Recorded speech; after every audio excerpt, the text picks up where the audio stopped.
Mr. Obi saw how much the children loved Ola, so he asked her to help at a nearby orphanage. It was a small place with children who had lost their parents, just like Ola once had. When Ola arrived, the children were quiet and shy, but she understood their sadness. She told them stories of her own journey, of Papa, Ikenna, Mama Chica, and Emeka. Slowly, the children opened up, laughing and playing with her. She brought them small gifts and taught them games. The children looked up to her as a big sister, and she felt a deep love for them. It was as if her life had come full circle, giving her a new family in these children. One day, as Ola was helping a child read, she looked up and saw a familiar face. It was Emeka. He had come all the way from the village to visit her. Ola ran to him, her heart bursting with joy. Emeka told her about everything happening in the village. The tree they had planted was tall and strong, and Mama Chica had made it a special place where villagers gathered. Ola introduced Emeka to the children she was helping, and they all played games together. Having her friend by her side reminded Ola of the village and the love she still carried with her.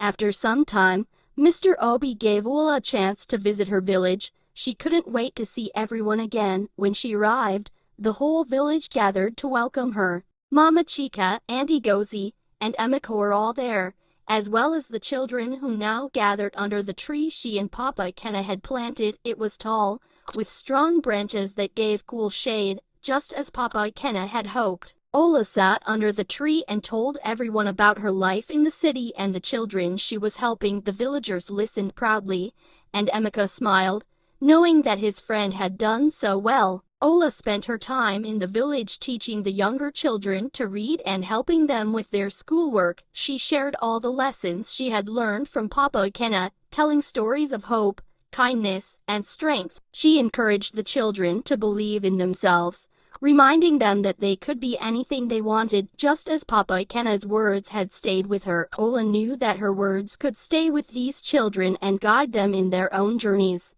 When it was time to leave the village again, Ola left a promise with the villagers. "I will come back to help build a small library here," she said, "so that all children can read and learn." Mr. Obi agreed to help Ola with this dream, and they began making plans. The villagers were excited, knowing that Ola's kindness and hard work would bring them something new and wonderful. Ola returned to the city, carrying the hopes of her village in her heart. She worked hard, saving every little bit she could to make her dream come true. After 2 years of saving and planning, Ola and Mr. Obi finally opened the village's first library. It was small but filled with colorful books for all ages. On the opening day, children gathered around, their eyes bright with excitement. Ola showed them how to read the books, and they eagerly flipped through the pages. She smiled, remembering how she had once sat under the big tree, dreaming of reading. The villagers celebrated this achievement,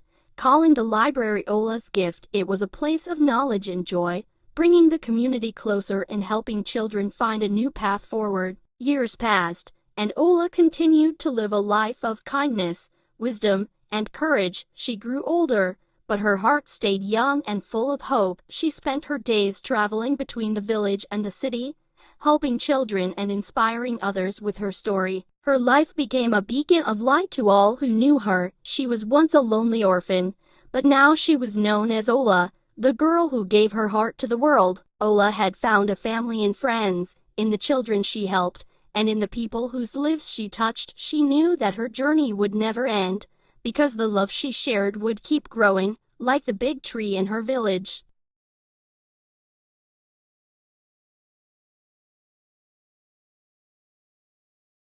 Many years later, children would gather under the big tree Ola had planted, and they would read stories of courage and kindness. They would speak of Ola with love and respect, remembering her as the girl who had brought hope to their village and beyond.